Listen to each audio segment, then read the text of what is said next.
Alright, what's going on YouTubers? This is Zen here from Zen Multiverse and I hope you're having a great day. So recently just saw the Batman movie and so I'm just going to do it's going to be a spoiler but review, kind of breaking down the aesthetics, the storyboard, pretty much everything in its entirety based on my natural reaction. I won't get too much into spoilers because I want everyone to see it, but yeah, but before that, time to hit that intro. This one is for the teacher who passed me the math test face down and didn't think I was going to become successful. This is for 9 times 9 equals 81.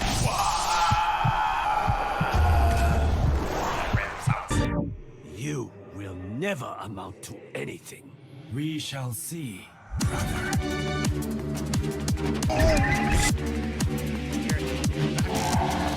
Let's go!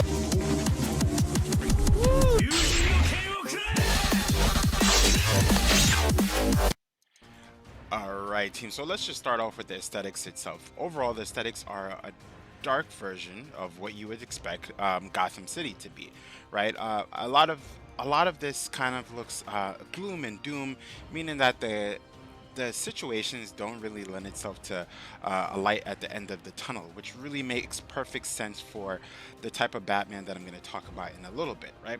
So now let's go into aesthetics. There's nothing bad that I would say about the aesthetics.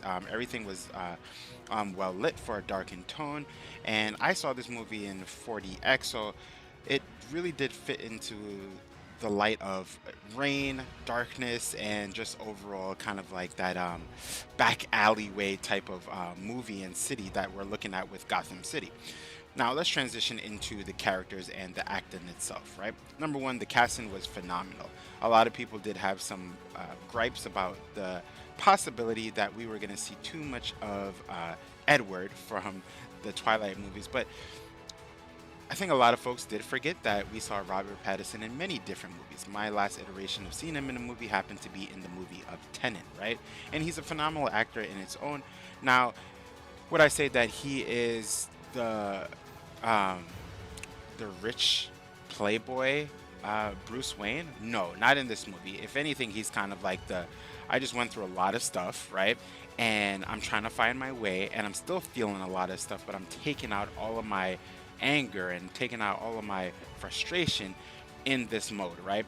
And this mode comes in the form of vengeance, right? Comes in the form of him taking on the persona of Batman and doing what he can for the city, right? And hopefully in that he can make a change. Other supporting characters, I would say, did phenomenal. Commissioner Gordon, oh man, he was great. Well, I'm going to talk about storyboard in a little bit, but these characters, even Selena Kyle as Catwoman, oh man, they were some great characters, right? Penguin himself, right, played by Colin Farrell. Oh my goodness, I would say that the acting was just really top notch. If anything, I would say the acting for everyone else surpassed Bruce Wayne, Robert Pattinson, but it doesn't mean that he didn't do good, right? I don't want to get that confused. He is one of the best Batman that has been portrayed in cinema for a really long time, right? Now let's get a little bit into the storyboard. Storyboard, again, this was a detective movie. Okay. Now a lot of people who are coming into this movie from, I guess, the Marvel Cinematic movies and even the Justice League movies, right? This movie is a detective movie, and the scenery, the city, right, lends itself to feeling even more realism that you would ever have from a comic book movie, and it is a comic book movie.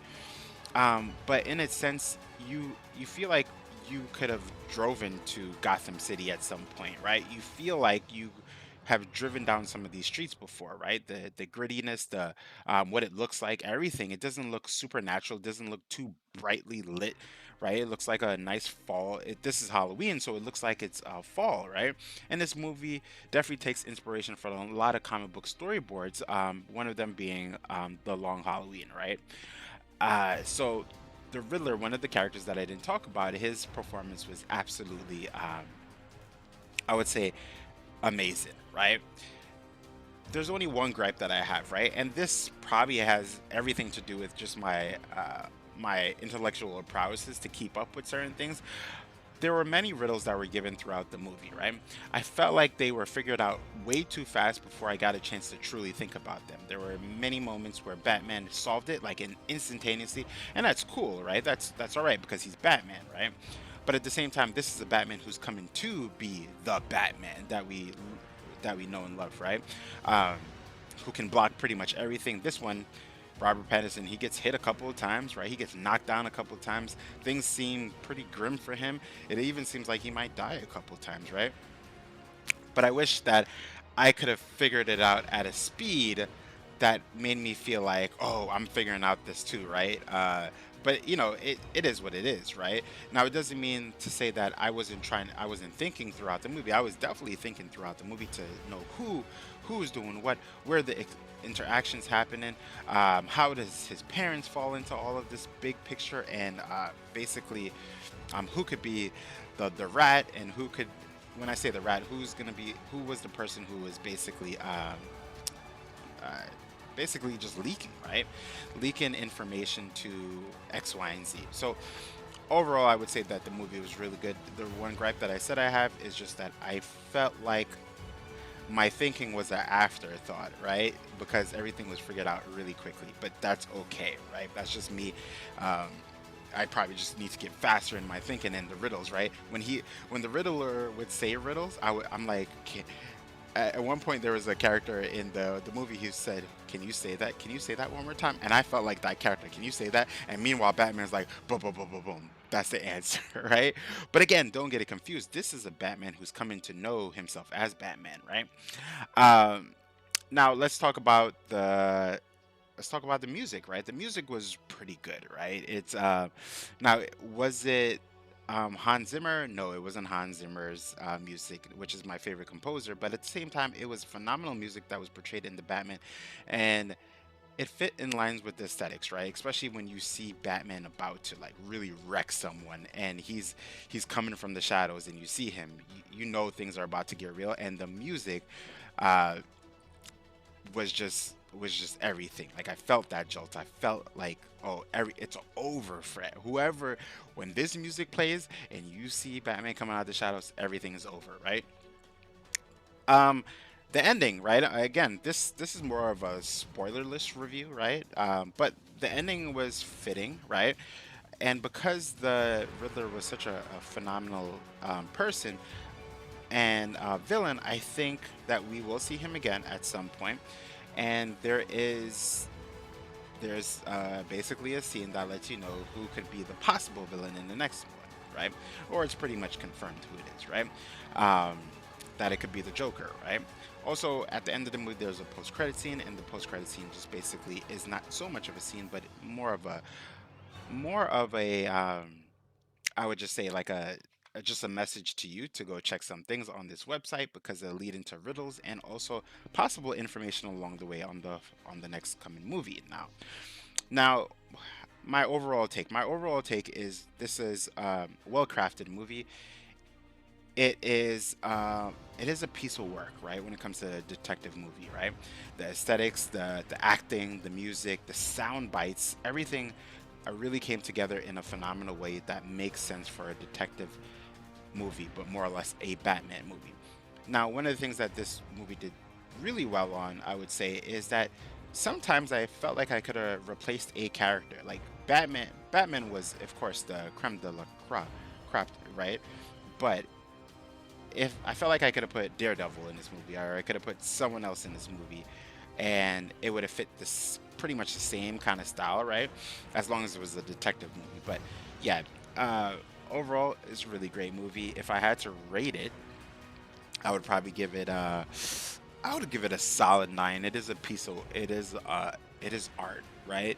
I think for me, there's been a lot of buzz and a lot of debates about like, oh, we're getting oversaturated with like these superhero movies and Marvel movies and things of that nature. And I understood what folks were saying. I love these movies to the death of me, right? I'm a comic book lover, I'm a comic book collector, and I grew up on superhero movies. But I understood that the art of acting um, is in all of these movies, but the atmospheric perspective that you would see in kind of like I don't know, a show on Broadway is very different, right?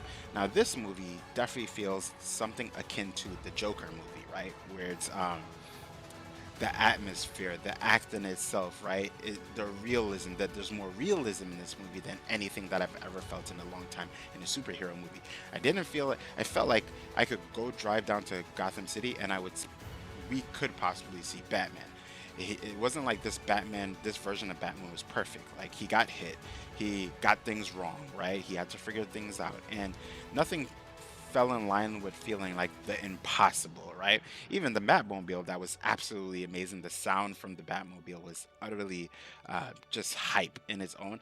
But it was a muscle car, right? With a whole bunch of other upgrades. But it wasn't, you didn't see anything that was technologically progressive in the sense that like it's far above what we currently have right now, right? So overall, it was a really great movie. One of the things that I didn't see happening, I could not see happening is when I got to a certain point of the movie, I was like, what if some of the other Justice League members were in this movie? Could they be in this movie? It didn't feel like it. It felt like this is Batman in his own universe, as was depicted in many of the old school Golden Age comic books, right? It didn't really feel like I could see characters like Superman. It would then seem like, whoa, what's going on here, right? It was like, this is a Batman movie, a detective movie. You have to figure things out. And this is why I really enjoyed that end credit, which is just a message of checking a website, because now it gives you the ability to figure things out, right? Even me, this is my natural reaction after leaving the movie theater. It's now I'm thinking about like what other messages were hidden in the background of the movie that now lead into the possibilities for future movies, right? And was everything figured out by Batman? Or were there any other riddles that were left by the Riddler, right? So that's pretty cool to see. And yeah, there's not that much other things to say than that itself, but overall, again, this was a phenomenal movie. Looking forward to seeing the possibility of the uh, DC Studios or DC Cinematic Universe, right, itself, right? I know we're getting the Flash movie and all of those things, but I felt like this movie is actually the future of DC movies, right? Where the acting, the atmosphere is just like so phenomenal. It looks like you're going, I don't know how to describe it. I think like this movie and the Joker, those are the wave. This is kind of like the wave of where DC movies should go. I don't think Marvel movies should go in this route at all. I think that Marvel has a lighthearted feel with a light of bright colors, and DC has always had darkening colors, but now the theme and realism lends itself to something that makes me feel like it's just realistic, right? So if I was to like put movies in a category for DC, I would say uh, this movie, right? The Joker movie, and then I'm gonna go back to The Watchmen. Those three movies, this is kind of like a universe to me, right? Now I know Watchmen wasn't really part of this, but it's just that the movies just feel very similar, right, in terms of tone, acting, styles, right? With the exception of, I know The Watchmen is like heavily powered super beings are in that movie as well, right? Uh, so yeah, I know I'm kind of ranting and raving, but yeah, I'm looking at this movie again, and I'm like, wow, they did really good nitty gritty fighting. An unpolished version of Batman who's becoming who he is, right? He isn't the rich boy. Uh, he's the kind of like I went through a lot of stuff, and I have feelings, right? And my feelings come in the form of like vengeance. I'm mad, right? I'm still mad. I'm getting over things, and yes, I will come to some kind of form of ascendance in the future, but I'm not there yet. I'm still young. I'm still trying to figure things out, and I'm still learning about my family and everything that they've done, right? So, uh, yeah, that's about it. 9 out of 10 for this movie. That's my big review. Kind of like my first review. But with that being said, everyone, this is Zen from Zen Multiverse, saying peace, love, and prosperity. If you're enjoying the content, you already know what to do. Drop a like, subscribe, hit the notification bell. Go out and see this movie for yourself and judge it to see that, if it's your take, right? This is not going to be a movie for everyone. I already know that. Some people who's been watching like the Marvel movies and all the things like that, they're going to go into this movie and feel like, oh man, this is a big departure from that, right? Um, and for some, that's going to be not so good thing, and for me it was a great thing because DC Marvel separate, not the same, right? And this kind of like let me know that I want to see Robert Pattinson and Batman. I want to see him evolve into his character. I want to see another two more movies, right? Out of this and the possibilities in the future. Jim Gordon is one of my favorite characters in this movie. And yeah. All right, everyone. Later.